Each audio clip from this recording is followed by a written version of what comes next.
Dengue Dane virus से होता है और इसको टाइगर मॉस्किटो फैलाता है। नमस्कार, मैं doctor Deepa Singh, additional CMO स्वास्थ्य और परिवार कल्याण विभाग में पिछले 24 वर्षों से अपनी सेवाएं दे रही हूं। आज मैं आपको इस बरसात के मौसम में होने वाले वायरल फीवर के बारे में थोड़ी सी जानकारी आपको देना चाहूँगी। सबसे पहले ये आपको जान लेना होगा कि ये किससे होता है। ये एक एडीज़ नाम के मच्छर से होता है, जिसका पूरा नाम है एडीज़ इजिप्टी। ये एडीज़ इजिप्टी जो मच्छर है साफ़ पानी में अपने अंडे देता है और जो ये अधिकतर मच्छर हमारे घर के जो अनयूज्ड कॉर्नर्स हैं, जैसे पर्दे हैं उनके फोल्ड्स है, फर्नीचर के नीचे है, या अंधेरी और डैम्प प्लेसेस हैं हमारे घर में, स्टोर रूम्स है, ये मच्छर वहाँ अपने आप को सेफ प्लेस में वहाँ पनपते रहते हैं, वहाँ इकट्ठे होते हैं। यह मच्छर दिन के टाइम में ज़्यादा काटता है। इस मच्छर की पहचान के लिए मैं आपको बता दूं, ये मच्छर काले रंग का होता है और इस पे सफ़ेद रंग के स्पॉट्स होते हैं, यानी कि चित्ती जैसे बोलते हैं। तो इसलिए इसको कॉमन एक नॉर्मल लैंग्वेज में हम टाइगर मॉस्किटो भी कह सकते हैं, कहते हैं काफ़ी जगह।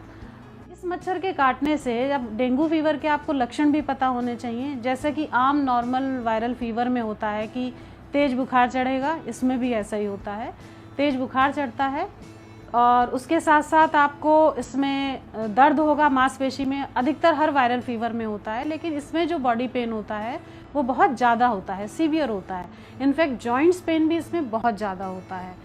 और इसमें एक जो इसकी पिक्यूलियर इसका सिम्टम है वो रेट्रोवर्बल पेन होता है, यानी कि आँखों के बैक साइड में, पीछे की साइड में दर्द होता है। ऐसा लगता है कि आँखों के पीछे बहुत कुछ ऐसा प्रेशर फील होता है, तो दर्द होता है ये आँखों में।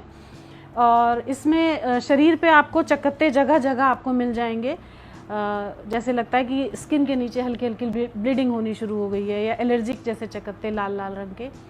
इसमें से 4-5 ये लक्षण मैंने आपको बताए हैं, इसमें से 2 भी मिलते हैं या 2 से अधिक मिलते हैं तो डेंगू इसमें हम लोग कन्फर्म मानते हैं। और इसकी पुष्टि के लिए आपको लैब में जाके इसका कन्फर्मेटरी टेस्ट कराना चाहिए। इससे बचाव के लिए मैं आप लोगों को यही सलाह दूंगी, बहुत सिंपल है, बहुत आसान है। सबसे पहले तो आप साफ़ सफाई रखें अपने घर में और अपने घर के आसपास। ना तो अपने घर में पानी इकट्ठा होने दें, ना अपने घर के आसपास। घर के आसपास की जो हम लोग लॉन या गार्डन रखते हैं या कहीं वैसे भी झाड़ियाँ हैं, तो उन सबको टाइमली ट्रिमिंग कराएं, झाड़ियाँ बिल्कुल कटवाएं। कहीं गड्ढों में पानी नहीं भरा रहना चाहिए। अगर कहीं ऐसी अनअवॉइडेबल सिचुएशन है कि पानी वहाँ से नहीं निकल पा रहा है, तो उसमें नाली में या गड्ढों में आप लार्विसिडल का स्प्रे करते रहें टाइम टू टाइम। घर से बाहर जब भी निकलें या आपके बच्चे खेलने निकलें, फुल स्लीव्स के, फुल पैंट्स, फुल स्लीव्स की शर्ट उनको पहनाएं ताकि मॉस्किटो बाइट से बचा जा सके। और जो भी मॉस्किटो रिपेलेंट्स क्रीम ऑइंटमेंट्स आते हैं मार्केट में, वो ज़रूर अप्लाई करें। ऐसे ही रात में अगर आपको खुले में सोना है या बैठना है तो मच्छरदानी का प्रयोग करें। और फॉगिंग होती है जैसे, तो उसका भी आप अपने कह के नगर निगम से अपनी घर, अपने मोहल्ले में, अपनी सोसाइटी में आप करवा सकते हैं। तो ये कंटेजियस क्या कहें, ये संक्रामक एक बीमारी तो है, क्योंकि पर्सन टू पर्सन तो नहीं फैलती है, लेकिन अगर एक इन्फेक्टेड पर्सन को एक मच्छर काट के फिर वो हेल्दी पर्सन को वही मच्छर काटेगा, तो वो बीमारी उस तरीके से फैलती है, एक वेक्टर के थ्रू फैलती है। इसलिए इसको वेक्टर बॉर्न डिजीज़ भी हम बोलते हैं। दूसरा क्वेश्चन इसमें पूछते हैं कि लोग ये कितना, इसमें मैक्सिमम कब सीवियर ज़्यादा होता है, किन दिनों हमें प्रिकॉशन रखना चाहिए। इसमें जो फर्स्ट 7 डेज़ होते हैं हर वायरल फीवर में, वही मोस्ट इम्पॉर्टेंट होते हैं आपके लिए। सारे प्रोड्रोमल सिंड्रोम जो है उसी टाइम में आपको डेवलप होते हैं, तो उसमें आपको प्रॉपर रेस्ट करना चाहिए। फैमिली मेम्बर से, बाकी फैमिली मेम्बर से थोड़ा सा डिस्टेंस बना के रखना चाहिए। डेंगू को कन्फर्म करने के लिए एलाइज़ा टेस्ट हम लोग मानते हैं, जो एकदम हमारे मानक के ऊपर होता है, तो वही कन्फर्मेटरी टेस्ट होता है, एलाइज़ा टेस्ट हम लोग मानते हैं। इसमें कई लोग ये पूछते हैं कि डेंगू फीवर में खाने में हमें क्या क्या सावधानी रखनी चाहिए। तो डेंगू फीवर में खाने में कोई सावधानी खाली डेंगू के लिए नहीं है, हर वायरल फीवर के लिए वही एक हम लोग को सावधानी रखनी होती है कि डिहाइड्रेशन हमें नहीं होना देना होता है।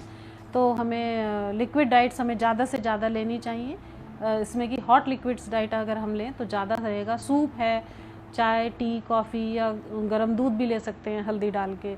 इस तरह की हम लोग को डाइट प्रेफर करनी चाहिए। इसमें एक ख़ास बात ये भी ध्यान देने की है कि जब आपको शरीर में बाकी सिम्टम्स के साथ अगर आपके शरीर में चकत्ते पड़ने शुरू हो जाते हैं स्किन में, तो इसका मतलब होता है कि आपके स्किन के नीचे थोड़ा सा कहीं ना कहीं से ब्लीडिंग हो रही है, बहुत मिनिमल तौर पे ही हो रही है, तो वही चकत्ते से आपको दिखाई देने लगते हैं। कई बार किसी के नाक से, मुंह से या कान से भी ब्लीडिंग की कंप्लेंट्स आती हैं, तो इसका मतलब है कि आपको एबनॉर्मल ब्लीडिंग हो रही है, तो आपकी प्लेटलेट्स बहुत कम हो गई हैं। तो अगर आपने अभी तक इसको इग्नोर करते चले आ रहे हैं, तो अगर इनमें से कोई सिम्टम्स आपको दिखता है तो तुरंत आपको डॉक्टर के पास जाना चाहिए, अपने ब्लड टेस्ट कराने चाहिए, प्लेटलेट्स काउंट चेक करानी चाहिए, और इसमें डॉक्टर की एडवाइस पे आपको जल्दी से जल्दी अपना ट्रीटमेंट कराना चाहिए। इसमें एक क्वेश्चन ये आया है कि प्लेटलेट्स क्या होती हैं। प्लेटलेट्स एक्चुअली हमारा जो ब्लड होता है उसमें कई तरह की सेल्स होती हैं, कोशिकाएं होती हैं, रेड ब्लड सेल्स होती हैं, वाइट ब्लड सेल्स होती हैं, इसी तरह की प्लेटलेट्स भी होती हैं।